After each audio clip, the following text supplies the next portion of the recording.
Ingin lebih dekat dengan Tuhan, Randy Kejanet sekolah teologi hingga batasi kerjaan di entertain. Randy Kejanet mengaku kini menempuh sekolah teologi setelah bangkit dari perselingkuhannya dengan Syahnaz Sadiqah. Diketahui, sekolah teologi merupakan sekolah khusus yang mempelajari tentang ilmu agama Kristen. Dikutip dari salah satu kanal YouTube, Randy Kejanet mengaku ingin memperdalam tentang ilmu keagamaan. Ia sekolah teologi di STT Tiberias. Sekolah teologi itu sekolah mempelajari ketuhanan soal agama Kristen tentang Tuhan Yesus, pengen memperdalam aja, terang Randy Kejanet. Randy Kejanet pun tak menutup kemungkinan akan terlibat dalam pelayanan gereja kelak. Siapa tahu dari situ kan juga banyak belajar dan pengen melayani juga, bekerja buat gereja, buat Tuhan juga, sambungnya.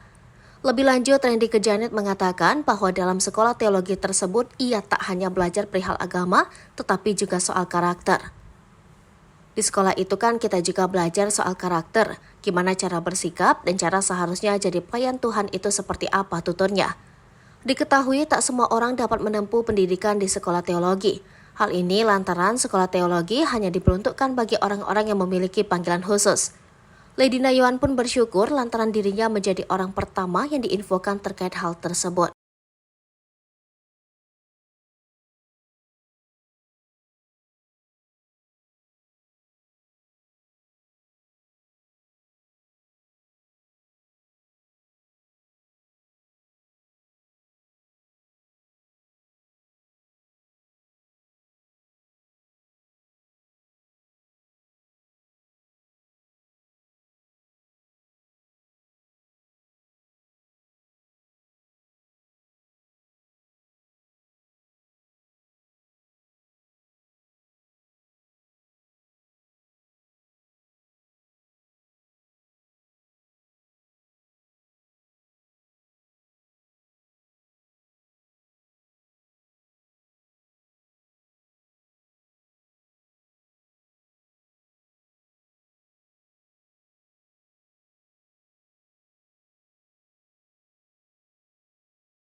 Hai pemirsa Sri Popo TV, jangan lupa komen, like, dan subscribe, serta tonton terus berita-berita terupdate lainnya ya.